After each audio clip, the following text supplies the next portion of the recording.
আসলে আমার একটা স্বপ্ন হইছে, হ্যাঁ? জানি না বাস্তবতা পাবে কিনা। তা হলো কি, আমি ভাবি আমি আরেকজনকে বললাম, ভাই তুমি একটু ভালো হয়ে যাও, নামাজ পড়ো, এই কাজটা করো।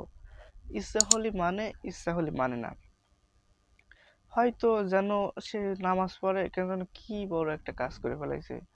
কেন যেন মানুষের নামাজ পড়বে উপকার হবে ওর, কিন্তু আহ, বললি কেন যেন দেখা গেল নামাজ পড়ে কেন যেন আল্লাহর কোনো একটা, মানে আমাদের এমন একটা অবস্থা হয়েছে, মানুষ মনে করে মনে হয় নামাজটা আল্লাহর কোনো উপকারের জন্য। আমার যেটা মনে হয়, ভুল হলে মাফ করতে, আল্লাহর বিশাল বড় একটা কাজ করে ফেলাচ্ছে, অথবা আল্লাহর কোনো একটা উপকার করতেছি, বা মানে জানি না আমার বলাটা ঠিক হচ্ছে কিনা। মানে নামাজ পড়তেছে, ইসলালি ফুটতেছে, ইসলালি ফুটতেছে না। তার মানে নাকি নিজে যদি প্রয়োজন মনে করতো, সেটা তো মনে প্রয়োজন দরকার ছিল, মনে করে যে এটা আমার প্রয়োজন। কিন্তু হয়তো রোজার মাসে একটু করলো, এমনি সময় কোনো অসুস্থ হলে একটু পড়লো, বাবা মারা গেলে কিছুদিন পড়লো, কেন যেন এটা আল্লাহর কোনো কিছু প্রয়োজন। মানে আমার বলাটা জানি ঠিক হচ্ছে কিনা, আল্লাহ মাফ করুক ভুল হলে। জানি না মানুষ, মানে আমি তো বলতেছিলাম ইসরায়েলি পড়ে ইসরায়েলি করে না। তো এরকম একটা জায়গা দরকার, যেখান থেকে প্রথম থেকে গড়ে উঠানোর দরকার।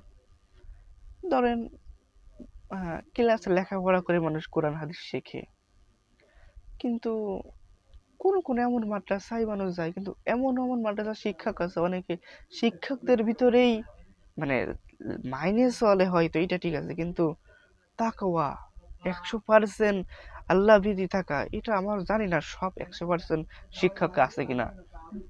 আমি চাই বাংলা ইংরেজি অঙ্ক সবার ভিতর থাকুক, যার ভিতরে একটা শিক্ষককে দেখে ছাত্র অনুপ্রেরণা নিয়ে জীবন করতে পারে।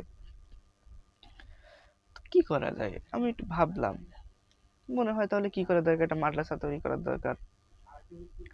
মাদ্রাসা তৈরি করতে গেলে অত ছাত্র সবসময় থাকবে না, কিছুক্ষণ থাকবে কিছুক্ষণ থাকবে না, স্কুলে কিছু ছাত্র থাকবে, স্কুলে থাকবে না। আমি চাই একটা জাতিকে সুন্দর করা যায় কিভাবে, তাহলে কি করা যায়। তাহলে চেয়ারম্যান মেম্বারে দাঁড়ানো দরকার।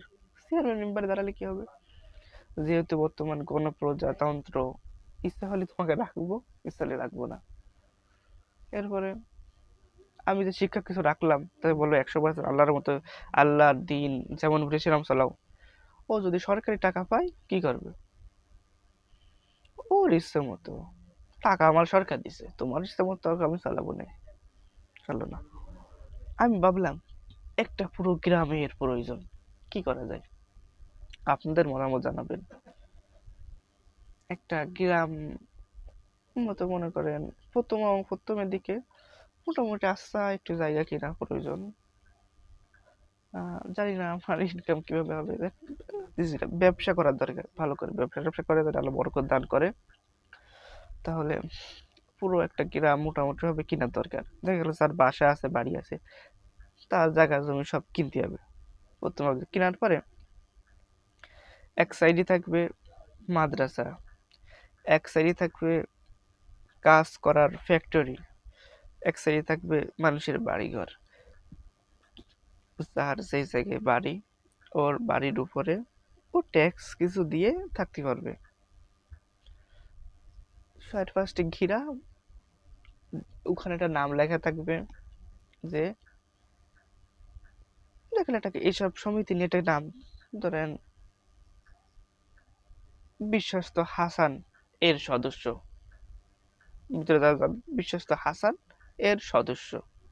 একই তো বিশ্বাস্ত, এখানে হচ্ছে বিশ্বাস্ত এর সদস্য, এই যে সবাই, বাইরের মানুষ এখানে না করে দেখা গেল ভিতর বাইরে করবে, এটা সমস্যা হতে পারে। যারা বিশ্বাস্ত এরকম মেনে চলতে রাজি আছে, তারা এখানে থাকবে।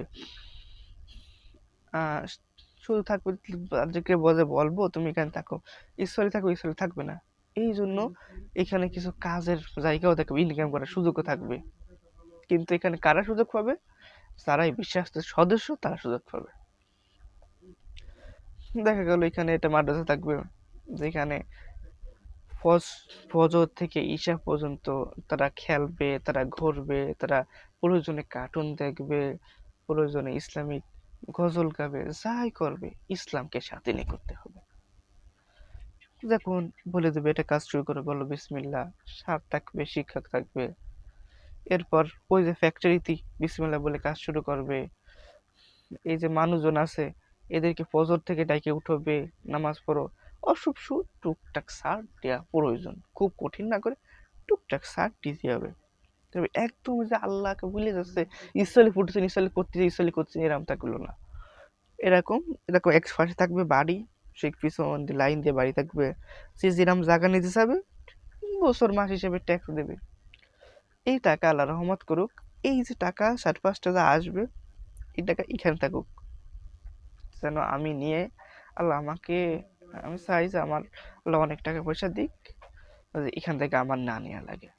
যদি দেখি ভবিষ্যতে এরকম যদি তৈরি করতে পারি, তখন যদি আমি খুব অসহায় হয়ে যাই, আর 4-5টা মানুষ যদি অসহায় টাকা পাই কিছু, আমি সেই হিসেবে নিয়ে যদি খাই, আল্লাহ রহমত করি, এখান থেকে আমার না নেওয়া লাগে।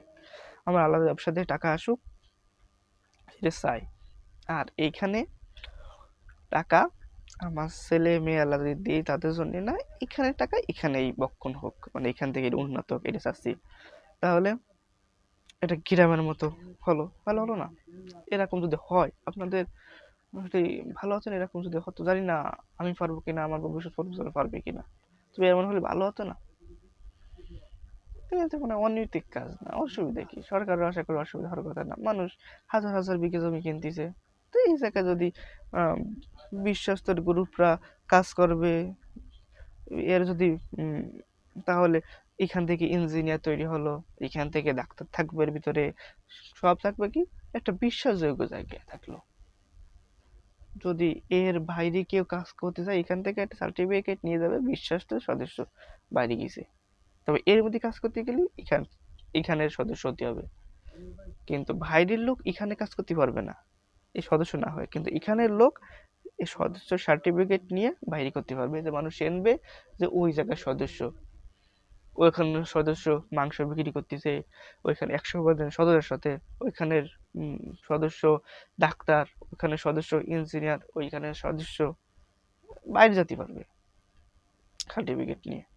আমাদের কিছু লোক হয়তো থাকবে দেখাশোনা করবে, তার যে ঠিকঠাক করছে, যেখানে বাইরে সব মিলিয়ে তাকে সার্টিফিকেট দেওয়ার চেষ্টা করতে হবে, এবং দেখার চেষ্টা করে যখন দেখা যাবে সে ঠিকঠাক করছে, সার্টিফিকেট কেটে দিয়ে গেল হয়তো।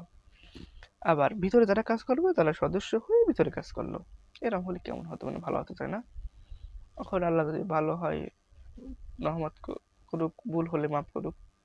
আসসালামু আলাইকুম।